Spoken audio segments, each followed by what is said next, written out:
Hindi pinansin ni Calista ang asawa at mabilis na hinugot ang roba na nakasabit sa likod ng pinto at sinuot saka ito tinalikuran. Dahil walang nakuhang sagot mula sa kanya ay pumasok to sa banyo at niyakap siyang mula sa likuran. Feeling the warmth from the man's embrace made Calista's heart beat erratically. Gustong manlambot ng katawan niya at hayaan itong yakapin siya, lalo na't nananabik na siya dito pero hindi hinayaan ng isip na manalo ang kanyang puso. What are you doing? I need to wash up. Saway niya saka kinuhang toothbrush. Nilagyang ng toothpaste at nagsimulang mag-toothbrush. I miss you my wife.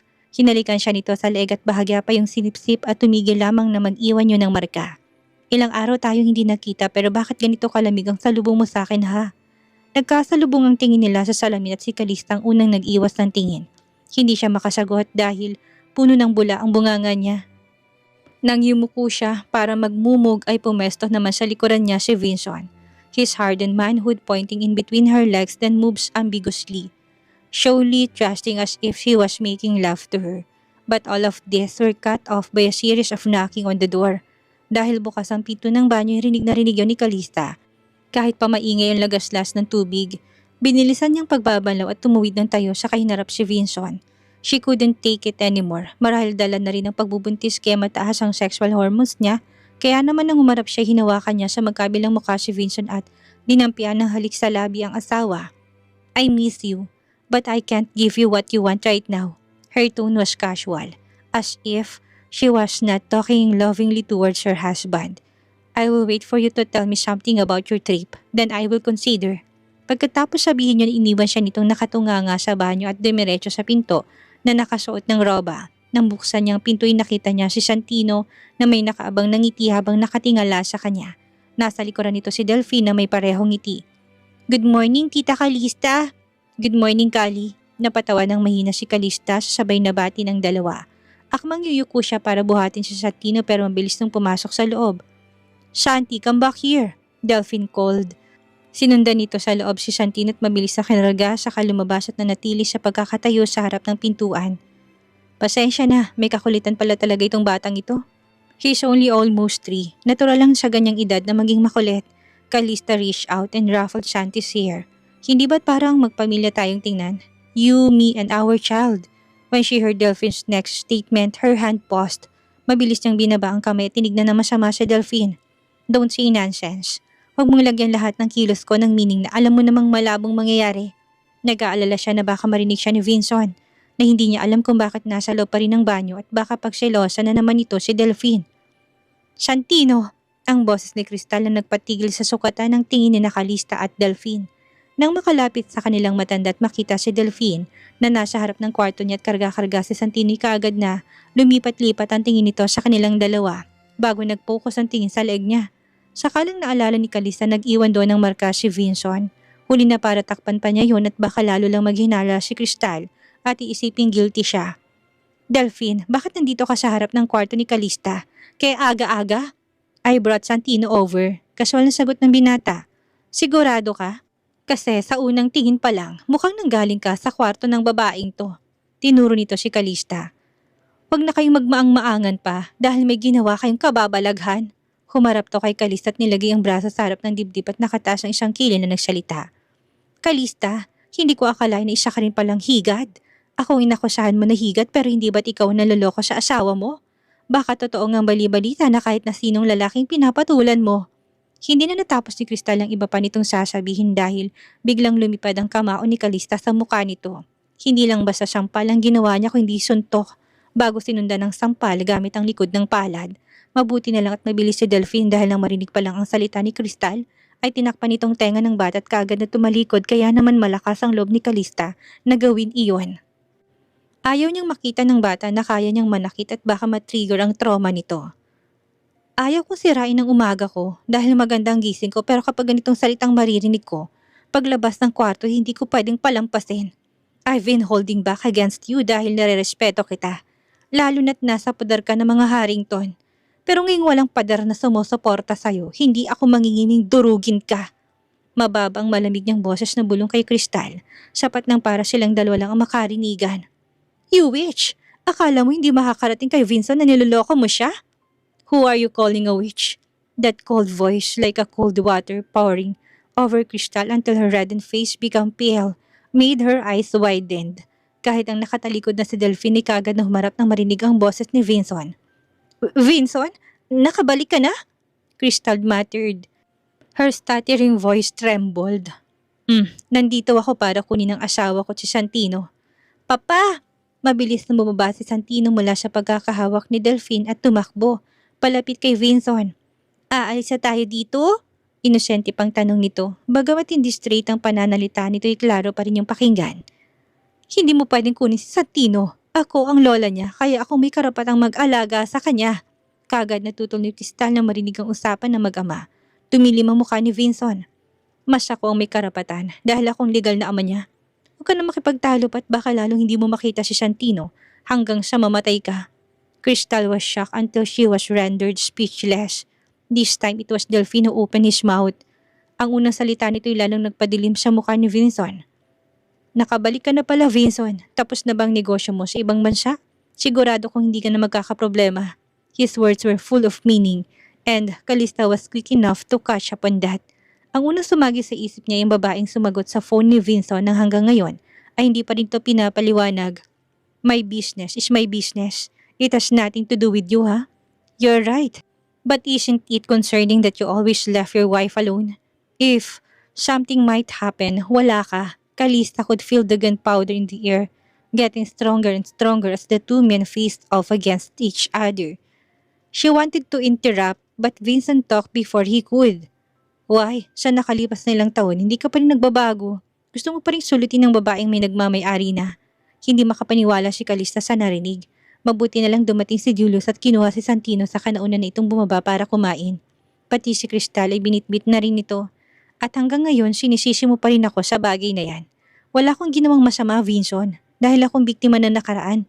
Habang nakikinig ay lalong nangunot ang noon ni Calista. Anong nakaraan? May malalim palang dahilan ng hidwaan ng dalawang ito at hindi lang yun dahil sa kanya. Kaya ba malamig lagi ang trato ni Vinson kay Delphine? Hindi sumagot si Vinson at blankong ekspresyong nakatingin kay Delphine, while the latter spoke mischief again. Pero hindi ka nagkakamali dahil gusto ko nga ang asawa mo. At kung hindi mo siya kayang alagaan ng maayos, baka sa akin na rin ang bagsak niya. Ngumisi si Delphine na nakakaloko, na biglang nagpalakas ng kabog ng dibdib ko. At baka biglang magpang-abot ang dalawa. Tumalim ang mata ni Vincent nang marinig ang sinabi ni Delphine. At tumayo ito ng tuwid. You dare to touch my wife? Nanatili ng ngiti sa labi si Delphine. Bakit masyado kang agresibo, Vincent? Takot ka ba na baka maagaw ko sa'yo si Callie? Vincent wasn't affected by Delphine's taunting. Matiim siya nitong nilingon bago muling binalik ang tingin kay Delphine na ngayon ay puno ng talim. Aagawin mo sa akin si Calista? Delphine, alam ko magkaibigan tayo pero huwag mong ubusin ang pasensya ko. Kaibigan? Mahinang napatawa si Delphine. Tinuturing niyo ba kung talagang kaibigang tatlo niyo ko? Kayo ni Liam at Arthur kahit na kailan hindi ko naramdamang kaibigan ng turing niyo sa akin. Nang marinig to ni Calista ay lalong naguluhan ng utak niya. The gunpowder that was brewing in the surroundings felt heavier. But Vincent did not refute Delphine's word. Nanatiling talim sa mga mata nito pero hindi pa rin to nagsasalita. Anong ginagawa niyo at nakahanda ng pagkain sa ibaba, hindi pa rin kayo kumakain? It was Frederick. Dahil sa biglang pagdating nito, ang tensyong namayani sa pagitan ng dalawa ay biglang nabasag. Si Calista ang unang nasalita. I'll get changed first. Mauna ka na sa baba at susunod na lang ako. Tinanguan niya si Frederick bilang pagbati, saka pumasok sa loob. Nang makababa siya sa hapagkainan ay tatlong lalaki naghihintay sa kanya kasama na rin si Santino na katabi ni Vinson. Umupo siya sa tabi ng bata at pinagitnaan nila ito ni Vinson. Nakaagad na sumama ang mukha dahil hindi siya tumabi dito. Wala si Crystal, marahil ay nagsumbong na ito sa asawa nito dahil sa ginawa niyang pagsuntok. Bakit pumunta ka rito na mag-isa at hindi mo man lang ako hinintay? May tampo sa boses na tanong ni Frederick nang makaupo siya. Ligtas na ako nakupunta rito kaya wala kang dapat na alalahanin. She answered as she took a pancake, drizzled it with maple syrup and started eating. Kaharap niyang kapatid pero hindi siya umangat ng tingin upang tignan ito. Alam mo bang labis ako nag-aalala sa ginawa mo? Kung hindi pa sinabi ni Lolo Dionisio na nandito ka, hindi ko pa malalaman. Pagpapatuloy ni Frederick, kanina pa to na sa hapagkainan pero malinis pa rin ang plato nito. Ang unang sumagi sa isip ni Frederick nang malaman na pumunta rito mag-isa, si Calista ay si Crystal. Nagsani puwersa nito dati at si Celeste para pagtangkaan ang buhay ni Calista. Kapag may mangyari uling masama dito'y huli na para magsisi siya. Matapos kainin ng unang pancake ay sakalang nagangat ang tingin si Calista at sinagot si Frederick.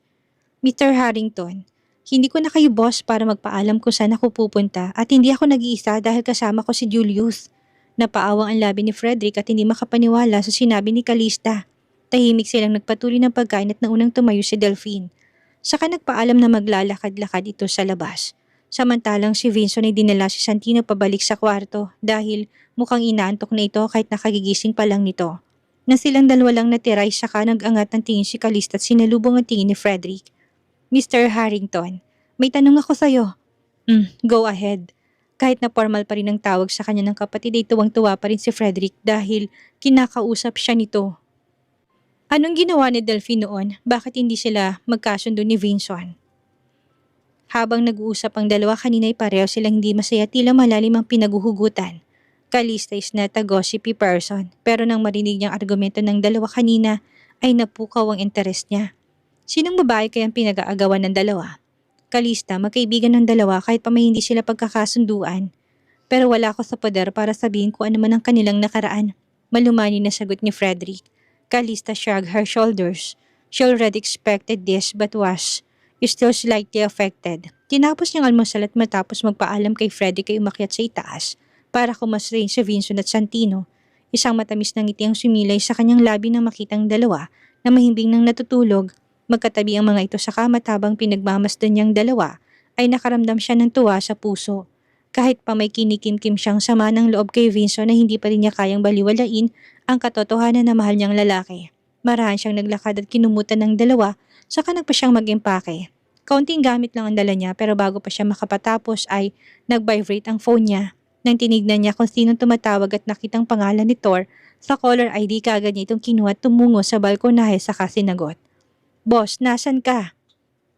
Pagkasagot ay kaagad siyang tinanong ni Thor. There was a sense of urgency in his voice. I'm in San Rafael. What's wrong? Bakit parang di ka mapakali? Nagtataka man sinabi pa rin niya kay Thor ang okasyon. May importante akong sasabihin sa iyo, boss. Hindi pwedeng basta-basta lang makipag-usap sa cellphone. Kailangan ka babalik. It should be soon. Hindi ko alam kung gaano kaseryoso ang sasabihin mo pero hintayin mo ako sa opisina at doon tayo mag-usap. Sa tuwing may gustong sasabihin sa kanya si Thor, mapa-importante man o hindi ay lagi itong dinadaan sa phone kapag nasa malayo siya. Pero ngayon hindi nito kayang sabihin online. Gaano ka-importante ang sasabihin nito? Okay, sige boss. Hintayin kita sa opisina. Matapos ang tawag ay nagpasya siyang bumalik sa loob pero pagharap niya ay nakaharang sa daraanan niya si Vincent. Tulad niya ay parang pusa rin ito na maglakad. Tahimik at walang ingay. Sinong kausap mo at kailangan mo pang magtago dito para sagutin? Nairolyo ni Calista ang mata nang marinig ang pagdududa sa boses ni Vincent. Kaswal na nilagay niyang phone sa bulsa ng suot na bestida sa kahinarap ang asawa nang walang kakaba-kaba. Si Thor, lumabas lang ako dahil ayaw ko magising kayong dalawa ni Santino. Bakit, may problema ba? Bahagyang naningkit ang mata ni Vincent at nilapitan siya hanggang sa halos wala ng pagitan sa kanilang dalawa. So you two are still contacting each other? Hinawin itong buhok niya at nakaharang sa muka at nilagay sa likod ng kanyang tenga. His voice was gentle but the meaning behind it was cold and strong. Thor is my assistant and my childhood friend. Pamilyang turing ko sa kanya kaya walang masama kung may kontak kami sa isa't isa. Rason niya. Nilabanan niyang matatalim nitong tingin at hindi pinakitang natatakot siya sa klase ng tingin nito. You are not even blood related. How could you call him your family? Where they will be there kapag kailangan mo sila. Tumaas ang isang kilay ni Calista at mapakalang umisi. Tinusok niya ng hintuturo ang dibdib nito at bahagya yung diniinan. Pinagdududahan mo na naman bakit si Thor? At sabi mo kapag may kailangan ako tutulong sila? Yes, Vincent, nandiyan sila palagi kapag kailangan ko. Hindi katulad mo na palagi nalang wala sa tabi ko. Hinawi niya ito sa daan saka pumasok sa loob. Dahil nabigla sa sinabi niya si Vincent na hindi nito nakahuma. Saka lang siya nito napigilan sa braso nang makapasok na siya sa loob at saka sinandal sa pader. Gamit ang hintuturoy tinaas nitong mukha niya upang magtapat ang mga mata nila. Saka ito nang akit ng ngumiti.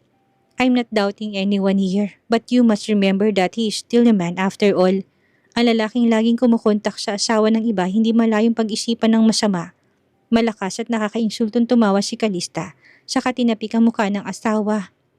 Vincent, kung meron mang dapat pagdudahan sa ating dalawa, ikaw yun. Bakit hindi mo muna tanungin ang sarili mo Kung naging faithful ka bang asawa ha? Malamig na boses niya pero ang kanyang mata ay matalim na nakatingin kay Vincent. Sa ikalawang pagkakataon ni natigilan si Vincent at hindi makapaniwalang tumitig sa kanya. Tinukod nitong dalawang palad sa magkabilang tagiliran upang ikulong siya sa braso nito sa kamatiim siyang tinitigan. Tell me, Calista, did I do anything to make you upset? Napansin ko lang na simula nang dumating ako kanina ay iniiwasan mo na ako. I could read the suppressed anger in your eyes, but you are very good at controlling it and not confronting me. Vincent didn't let her go. Nanatili ito sa ganong posisyon at hindi siya hinayaang makaalis hanggat hindi siya nakakasagot. Alam mo ka anong tinutukoy ko? Maangan ka pa ba? Sinubukan niya makawala pero hindi siya hinayaan ni Vincent na unti-unti na naging irritable. Calista, paano ko malalaman kung hindi mo sasabihin? I just came back this morning at wala pa akong ginagawang masama. How could you treat your husband this way? Hindi nagpadala si Calista sa paglalambing ni Vincent at ang sama ng loob ng ilang araw na kinikimkim ay seryosong umaapaw. Vincent Navarro Alcaraz. Vincent was stunned when Calista called him by full his name. That only means that she was serious and angry. Yes, he softly answered. May ibang babae ka ba sa ibang bansa? If you lie to me, forget that I am pregnant with your child. I will disappear from your life and never be seen again. Nang marinig ang unang sinabi ni Calista ay gustong matawan ni Vincent pero ang kasunod na salita nito ay halos magpatigil sa pagtibok ng puso niya. Hindi niya na kaya na magkalayo sila ulit ni Calista. Kaya naman mabilis niya itong niyakap at binulong ang sagot sa tenga nito sa saserang boses. Calista, hindi ko alam na ito palang iniisip mo kaya malamig ang pakikitungo mo sa akin. I'm sorry. Negosyong pinunta ko sa ibang bansa at hindi babae. Hindi ko kayang lokohin ka. Sinungaling. Malamig na sagot niya. Rinig ko na may babaeng sumagot sa phone noong unang beses ka naming tawagan. She told us you were sleeping kaya hindi ka makasagot. Tell me then that the woman can enter your room and answer the phone for you? No, Calista, believe me, it was my secretary. Siya ang naka-assign na secretary ko kapag nasa ibang bansa ako at hindi kasama si Julius. At ang sinasabi mong pumasok siya sa kwarto, no, I was sleeping on the sofa inside my office. And she just happened to walk inside and she answered the phone when she heard the ringing, afraid to disturb my sleep. Nung sinabi niya sa akin ni kagad kitang tinawagan pero hindi ka sumasagot hanggang sa hindi na kita makontak. Hindi na rin ako makatawag muli ng maayos dahil sa binilisan kong trabaho. Para makauwi ako kagad lalo na sinabi mong nami-miss mo na ako. That long and lengthy speech of his made Calista speechless. Kumala siya sa pagkakayakap dito at seryosong tumitig dito. Are you telling the truth? Would I dare to lie to you when I know that you will leave me if I did? Puno ng kasenserohan ang boses ni Vincent pati na rin ang ekspresyon ng mukha nito at kahit na anong pagbabasa ni Calista sa mukha nito ay hindi niya nakitaan ng kasinungalingan. Kaya naman lumambot ang kanyang puso. Siya na mismong humawak sa magkabilang pisngi nito tumingkayad upang halikan ito sa labi. Samantalang hindi kalayuan sa ibaba ng veranda ay kasalukuyang nakatingin sa kanila sina Frederick at Delphine. Lalo ka lang masasaktan kung titingin ka pang lalo. Huwag mo nang pangaraping mapapasa yung kapatid ko dahil pareho ng pagmamahala ng dalawa. Nang makita ni Frederick ang pagkabigo sa itsura ni Delphine ay hindi niya mapigilang magkomento. Mapait nang umiti si Delphine. Who knows, kapag iiwan na ni Vincent si Callie ay mapapasakin din siya. Delphine had never felt these intense feelings for woman before. Tanging kay Calista niya lang ito naramdaman kahit panghalatang hindi siya gusto ng babae. Kaya galit sa'yo si Vincent dahil pati babae ng kaibigan mo pinapatulan mo. Napailing na paalala ni Frederick. Kung hindi mo ginawa yon, hindi ka nila itatratong iba. Well, they're still very good though. Sa kabila ng nangyari tinanggap ka pa rin nila bilang kaibigan. Kumuha ng maliit na sanga si Delphine at mahina yung hinampas kay Frederick. What the hell are you saying, Frederick? Sinabi ko na sa'yo na hindi ako nang akit sa girlfriend ni Arthur kundi yung babae mismo. Napapailing si Frederick. That was a thing from the past and he didn't want to dwell on it. Nagpatiuna siya sa paglalakad pabalik sa loob ng villa at iniwan si Delphine. Nang muling nilingon si Calista na ngayon hindi na niya na makita. Dahil nakasarado ng kurtina na di salaming pader. Callie, one day you will be mine.